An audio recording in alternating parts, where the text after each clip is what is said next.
नमस्कार। न्यूज के चौधरी में आप सबका स्वागत है। मैं वीरेंद्र चौधरी एक बार फिर से आपके सामने हाजिर हूं एक नए सवाल के साथ। सवाल यह है कि क्या है सेकंड फेज का चुनावी खेल, यानी लोकसभा चुनाव के सेकंड फेज का चुनावी खेल क्या है।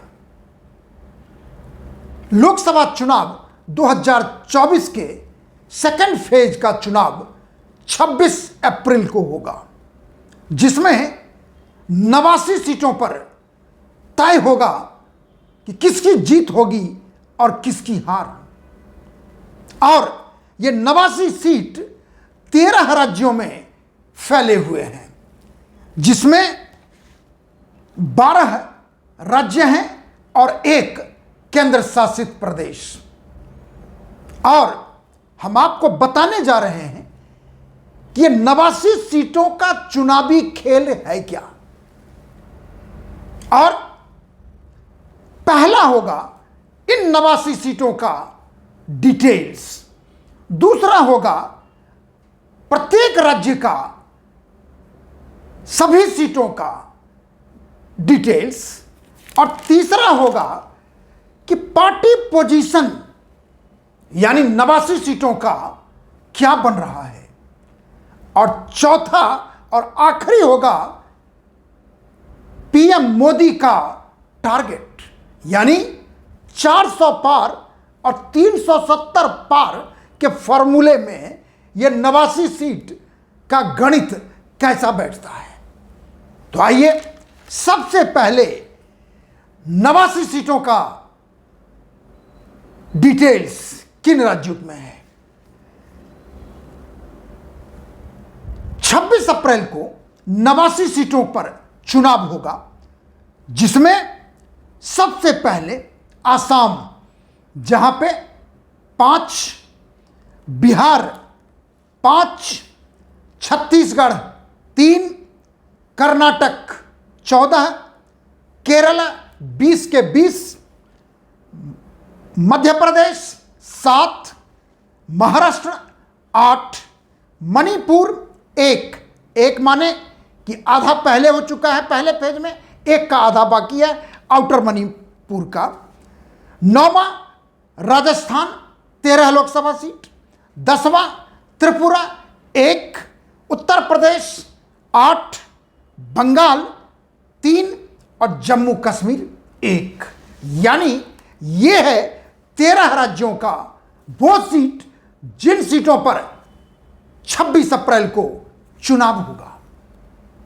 अब आप जानना चाहेंगे कि ये 13 राज्यों में जो सीटें हैं 2019 के हिसाब से क्या लेखा जोखा है, क्या हिसाब बनता है। आइए ध्यान से सुनिएगा। आसाम में पहले फेज में 5 सीटों पर लोकसभा चुनाव हो चुके हैं और 5 सीटों पर 26 अप्रैल को होगा। और असम में कुल लोकसभा सीटें हैं 14 है। तो अब देखिए 5 सीटों का लेखा जोखा क्या कहता है। इन 5 सीटों में 2019 के चुनाव में 4 पर बीजेपी की जीत हुई थी और 1 पे कांग्रेस की, यानी दरंग, दीफू, करीमगंज, सिलचर, ये चारों सीट बीजेपी ने जीता था 2019 में। नगांव सिर्फ 1 सीट है जिसमें कांग्रेस की जीत हुई थी, यानी असम में 4-1 का जीत और हार का रेशियो है। 4 है बीजेपी के फेवर में और 1 है कांग्रेस के फेवर में। लेकिन ये 1 सीट जहां से कांग्रेस जीती थी नगांव से 2019 में, आपको बताएं नगांव सीट पर 2019 में कांग्रेस तो जीती थी, लेकिन उससे पहले 1999, 2004, 2009 और 2014 यानी लगातार 4 बार बीजेपी की जीत हुई थी। यानी बहुत ही कांग्रेस के लिए डाइसी सीट है नौगांव असम का। तो ये रहा असम। अब देखिए बिहार। बिहार में भी 5 सीटों पर चुनाव है। पहले फेज में 4 सीटों पर हुआ और यदि ये 5 सीटों का अब विवरण देखेंगे, 4 सीट पर 2019 में जेडीयू की जीत हुई थी और 1 पर कांग्रेस। ध्यान की बात है कि 2019 में JDU, BJP, LJP NDA alliance में थे। अब देखिए वो चारों सीट है कौन। जेडीयू जीता था कटिहार, पूर्णिया, भागलपुर, बांका और सिर्फ 1 सीट किशनगंज जहां कांग्रेस जीती थी। आपको बताऊं कि बिहार में 2019 लोकसभा चुनाव में एनडीए ने 39 सीटों पर जीत दर्ज की थी। 40 में से सिर्फ यही 1 सीट था किशनगंज जहां से कांग्रेस की जीत हुई थी और किशनगंज में कांग्रेस के कैंडिडेट थे, जेडीयू के कैंडिडेट थे और एआईएमआईएम के भी थे।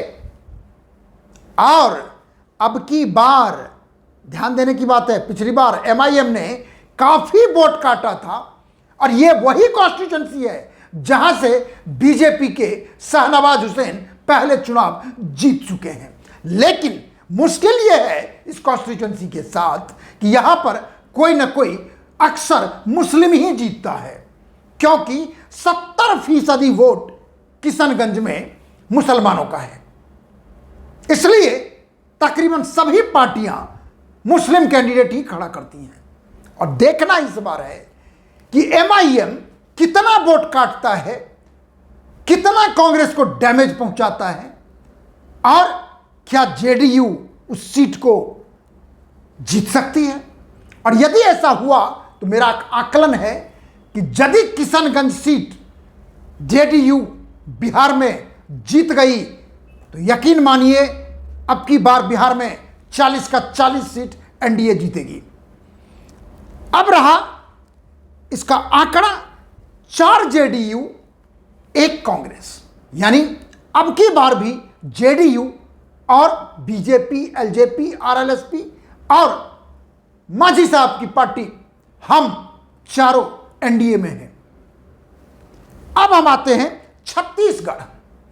छत्तीसगढ़ में 3 सीटों पर चुनाव हो रहा है। पहले फेज में 1 सीट पर हुआ था, बक्सर लोकसभा क्षेत्र। अब की बार 3 लोकसभा क्षेत्र हैं, राजनांदगांव, महासमुंद, कांकेर। इन तीनों सीट पर 2019 में बीजेपी की जीत हुई थी।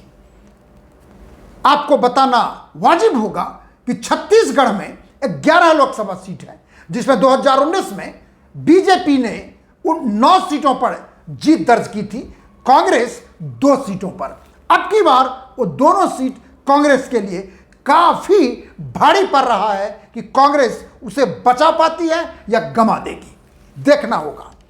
चौथा स्टेट कर्नाटका, दक्षिण भारत का भाजपा का गढ़। कर्नाटक में 28 लोकसभा सीट है और दूसरे फेज में यानी 26 अप्रैल को 14 लोकसभा सीटों पर चुनाव हो रहा है। और एक बात और बताऊं आपको, भले बीजेपी तमिलनाडु में, चाहे आंध्रा में, चाहे केरला में जितना भी कमजोर क्यों ना हो, लेकिन कर्नाटक ऐसा राज्य है जो बरसों से, कई चुनावों से, दर्जनों चुनावों से बीजेपी को एक स्तंभ ऐसा दिया है और उस स्तंभ को स्थापित करने में B S Yediyurappa, former chief minister Karnataka, का बहुत बड़ा योगदान है। क्योंकि बीजेपी 80 के दशक से ही कर्नाटक में अपना आधार बनाती रही है और पिछले चुनाव में देखिए 28 में से 2019 में बीजेपी को मिला था 25 सीट, 1 जेडीएस, 1 कांग्रेस और एक इंडिपेंडेंट, और वो इंडिपेंडेंट हमेशा बीजेपी को समर्थन करती रही। और अब की बार 14 सीटों पर चुनाव है।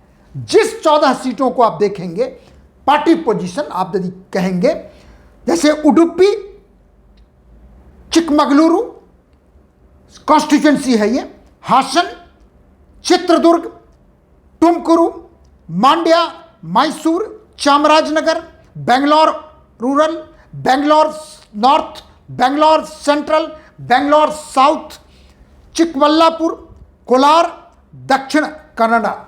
यानी ये 14 में से 11 सीट बीजेपी 2019 में जीती थी, और कांग्रेस की जीत हुई थी बेंगलोर रूरल पे, और जेडीएस की जीत हुई थी हासन। और हासन के बारे में आप जानते होंगे कि ओल्ड मैसूरू का जो इलाका है वो देवेगौड़ा जी का गढ़ रहा है, बुक्कालिका का गढ़ है वो।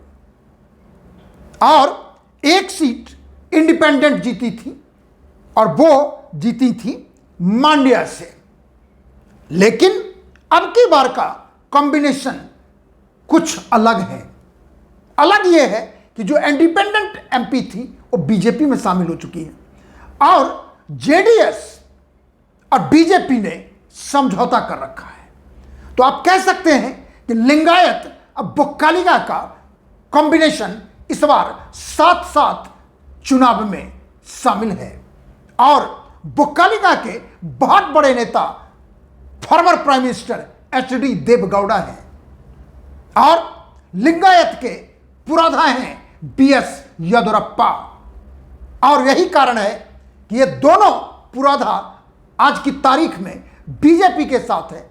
तो ये भले 11-1-1-1 का आंकड़ा 14 सीटों का बनता है, लेकिन हमें लगता है ये कि अब की बार शायद बीजेपी जेडीएस अलायंस सुपड़ा साफ न कर दे कहीं कांग्रेस का, यानी 28 के 28 सीट न कहीं अब की बार एनडीए अलायंस जीत जाए, हमारा ऐसा अनुमान कहता है।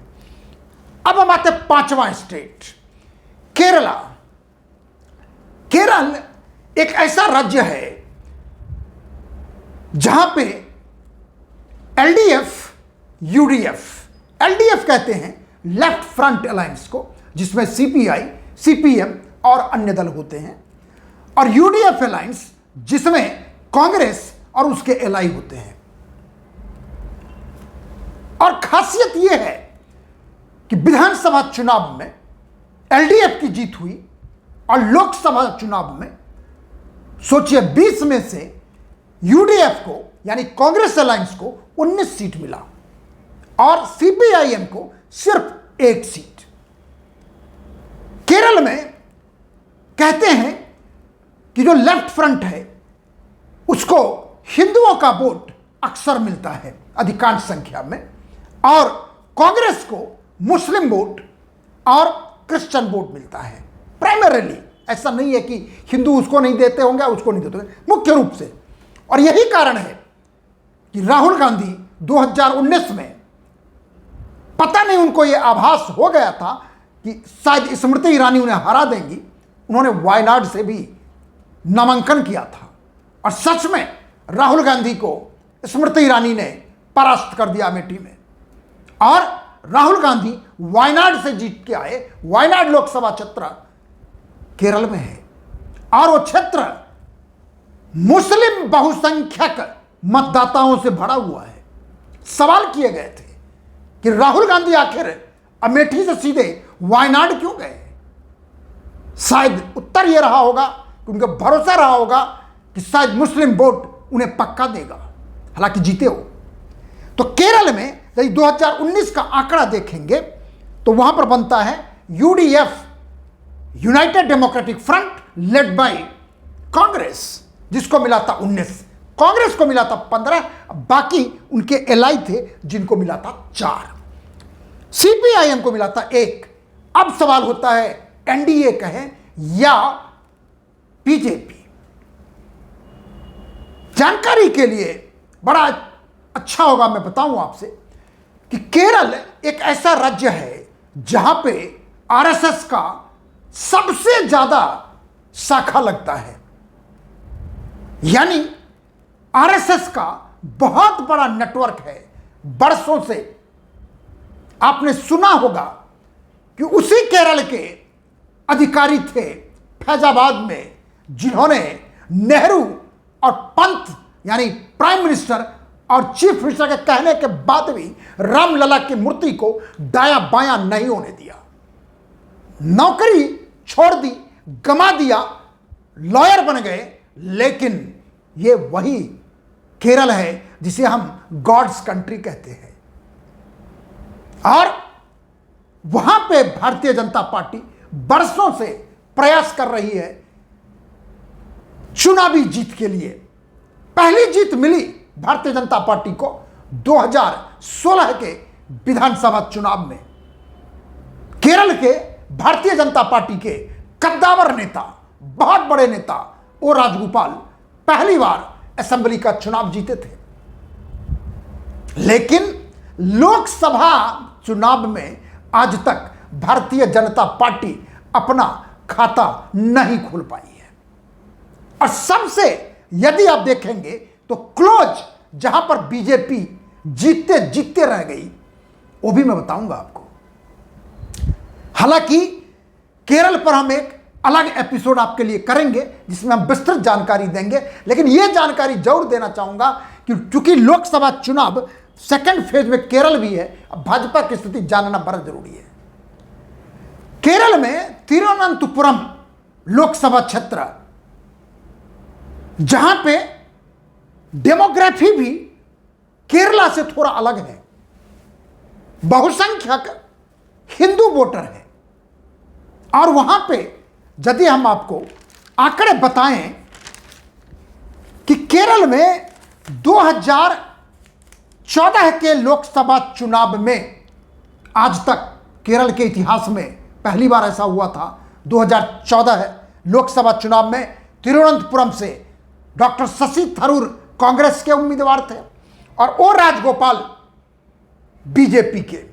जानते हैं कितने वोटों से जीते थे शशि थरूर? जबकि शशि थरूर तिरुवनंतपुरम से 3 बार लोकसभा चुनाव जीत चुके हैं, 2009, 2014, 2019।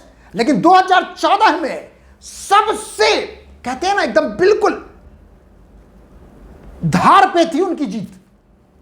अंतर सुनेंगे तो आपको आश्चर्य लगेगा कि शशि थरूर को मिला 2,97,806 वोट और ओ राजगोपाल को मिला था 2,82,336, यानी फर्क था 15,470 का। और प्रतिशत के अंदाज में देखना चाहेंगे तो वो था 1.9% का अंतर था हार जीत का, यानी ओ राजगोपाल सिर्फ 1.9% वोट से हार गए थे। चूंकि लोकसभा चुनाव में 15,000 वोट से हारना बहुत कम माना जाता है। किस्मत की बात है जो आप हार गए, नहीं तो शशि थरूर दूसरी बार ही चुनाव में हार गए होते, लेकिन ऐसा हुआ नहीं। 2019 के लोकसभा चुनाव में राजशेखरन जी, जो वो भी केरल बीजेपी के बहुत बड़े नेता हैं, राज्यपाल भी रह चुके हैं, वो चुनाव लड़े 2019 में, उनकी भी हार हो गई। लेकिन उनका हार जीत का अंतर काफी था, यानी 1 लाख से कम था, 99,989, और प्रतिशत के अंदाज में देखेंगे तो 9.89। खैर, तो ये हम इसलिए आपको सुना रहे थे कि भारतीय जनता पार्टी के लिए केरल का चुनाव एक बहुत बड़ा, अब वोटों का प्रतिशत देखेंगे उसमें बीजेपी को हमेशा से एक रिजनेबली ठीक ठाक वोट मिला है, लेकिन जीत की दर्ज अभी तक बीजेपी नहीं कर पाई है। चलिए अब चलते हैं छठवां राज्य। छठवां राज्य है मध्य प्रदेश। मध्य प्रदेश में 7 लोकसभा सीटों पर चुनाव है 26 अप्रैल को, जिसमें पार्टी पोजीशन आप देखेंगे तो 7 के 7 सीट बीजेपी 2019 में जीत चुकी है। और यदि पहले फेज का देखें तो 6 सीट पर हुआ और अब की बार दूसरे फेज में 7 सीटों पर, और कुल सीट है मध्य प्रदेश में 29, जिसमें 2019 में बीजेपी की जीत हुई थी 28 सीटों पर। सिर्फ एक छिंदवाड़ा, जो कांग्रेस, जो कमलनाथ का क्षेत्र है, वहां से उनके पुत्र नकुलनाथ जीत गए थे 2019 में, लेकिन हार जीत का फासला बहुत कम था, 3 का था। इसलिए मेरा अनुमान है कि हो सकता है मध्य प्रदेश में इस बार 29 का 29 भाजपा को मिले। तो खैर, तो मध्य प्रदेश में 7 सीट पे चुनाव हो रहा है, 7 सीट बीजेपी के खाते में है। अब देखिए 7वां राज्य महाराष्ट्र, देश का उत्तर प्रदेश के बाद सबसे ज्यादा लोकसभा सीट यानी 48। पहले फेज में महाराष्ट्र में 5 सीटों पर चुनाव हुआ और दूसरे फेज में 8 सीटों पर हो रहा है। अब 8 सीटों का यदि आप देखेंगे लेखा जोखा, तो 8 में से बुल्धाना, अकोला, अमरावती, वर्धा, यावतमाल, वाशिम, हिंगोली, नांदेड़, परभनी, इसमें से 3 सीट 2019 में बीजेपी ने जीता था, 4 सीट शिवसेना ने जीता था और 1 इंडिपेंडेंट, और वो इंडिपेंडेंट अब बीजेपी में आ चुकी है। तो कहने का मतलब है कि ये 3 सीट बीजेपी, 4 सीट शिवसेना, क्योंकि अलायंस था बीजेपी और शिवसेना का, अभी भी अलायंस है लेकिन खंडित शिवसेना के साथ, खंडित एनसीपी के साथ। इसलिए ये 4 सीट शिवसेना का, जो असली शिवसेना का दर्जा जिसको दिया गया है, वो महाराष्ट्र के मुख्यमंत्री हैं एकनाथ शिंदे। तो मान के चले पिछली बार 48 में से एनडीए को 41 सीटें मिली थी और 4 सीट एनसीपी को, 1 एमआईएम को, 1 कांग्रेस को और 1 इंडिपेंडेंट को। अब की बार हमने पहले भी इस बात की जिक्र की है कि 48 में से इस बार एक नया रिकॉर्ड महाराष्ट्र में भी बनेगा, यानी 48 में से शायद विपक्ष एक भी सीट निकाल ले बहुत मुश्किल होगा, क्योंकि विपक्ष खंडित है, विपक्ष बटा हुआ है और एनडीए अलायंस कहीं रेस में उनसे आगे है। अब हम आते हैं 8वां राज्य मणिपुर। देखिए मणिपुर में पहले फेज में 1.5 लोकसभा सीट, ये बड़ा कंफ्यूजन है। इलेक्शन कमीशन ने क्या किया है कि पहले फेज में 2 सीट लिख दिया, अभी 1 लिख दिया। अब हुआ क्या है कि कुल जब आप जोड़ेंगे तो 543 की जगह 544 होता है, क्योंकि मणिपुर में, आउटर मणिपुर के जो कुछ क्षेत्र हैं जहां पर चुनाव पहले फेज में नहीं हुए थे, वहां पर अभी हो रहे हैं। इसलिए 1 सीट जिस पर चुनाव हो रहे हैं, वहां पे 2019 में जीत हुई थी Naga people's front. Naga people's front NDA का पार्टनर है, जिनका 3 राज्यों में फैलाव है।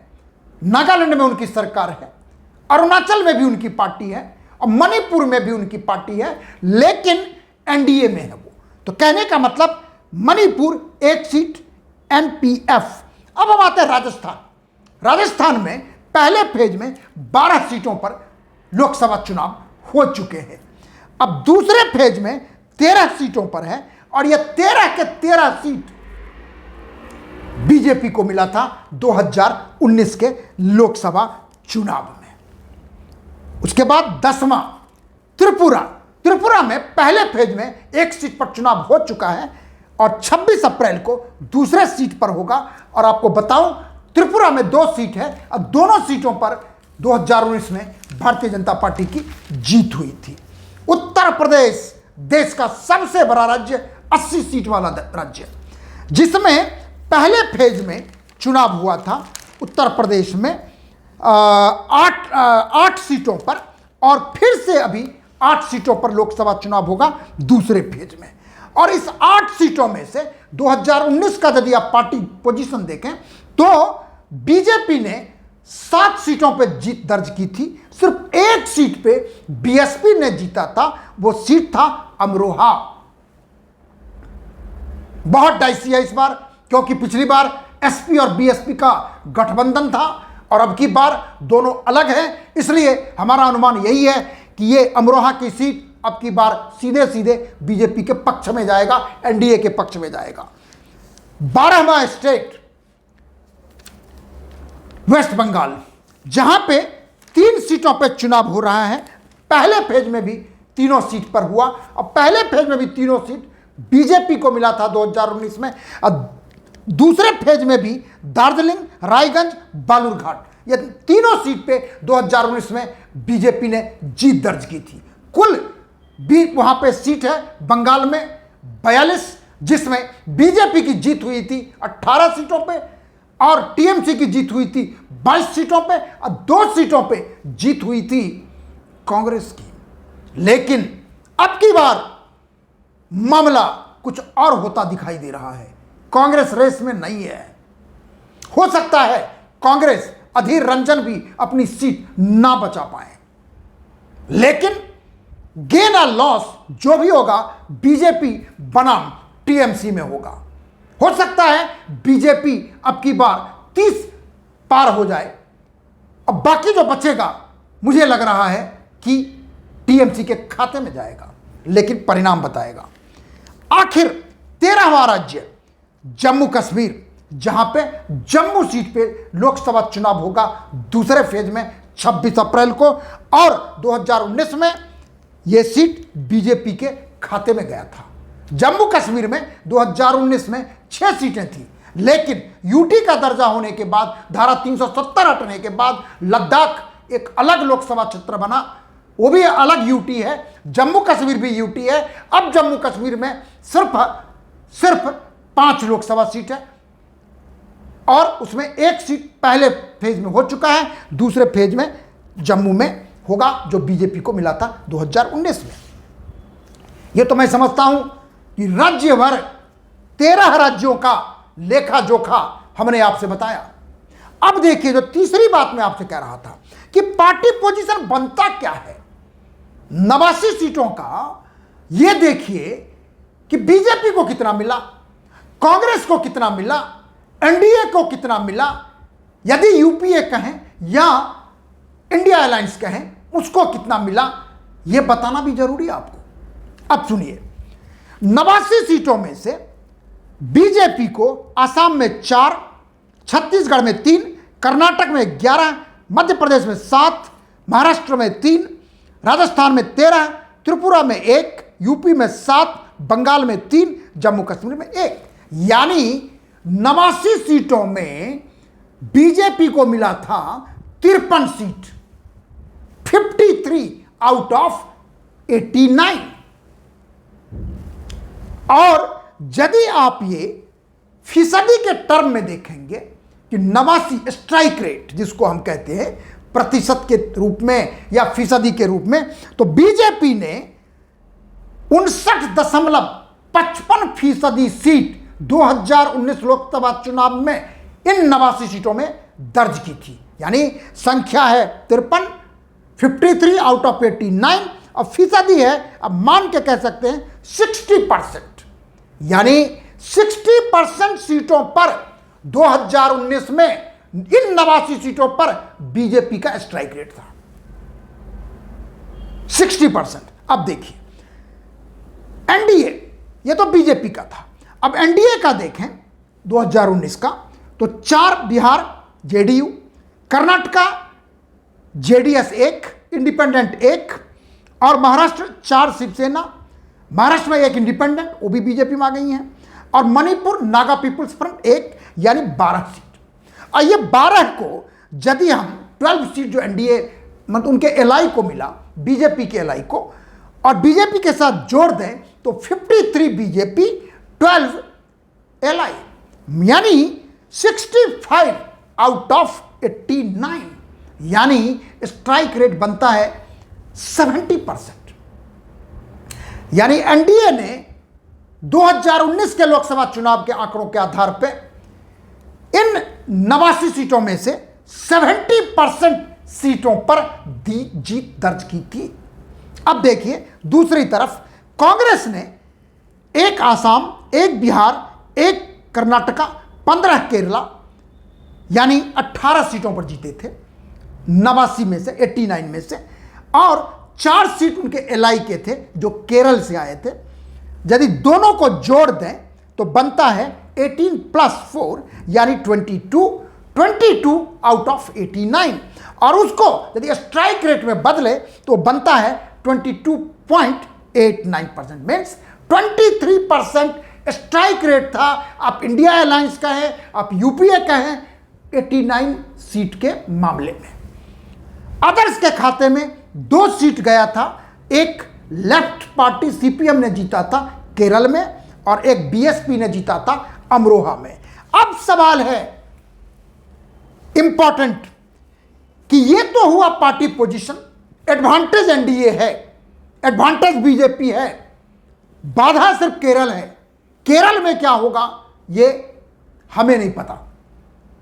मैं बताऊंगा एक एपिसोड में कि केरल में हम काफी असेसमेंट कर रहे हैं, गुना भाग मैंने कर लिया है, जोड़ घटाव कर लिया है। आपको बताऊंगा कि दूसरे एपिसोड में कि केरल में बीजेपी का भविष्य क्या दिखाई दे रहा है 2024 लोकसभा चुनाव में। बहरहाल हम आएंगे मोदी टारगेट।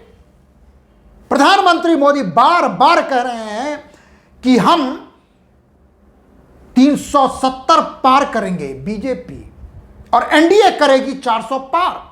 तो कहने का मतलब है कि यदि एनडीए की बात करें तो 400 मीन्स 74% आउट ऑफ 543।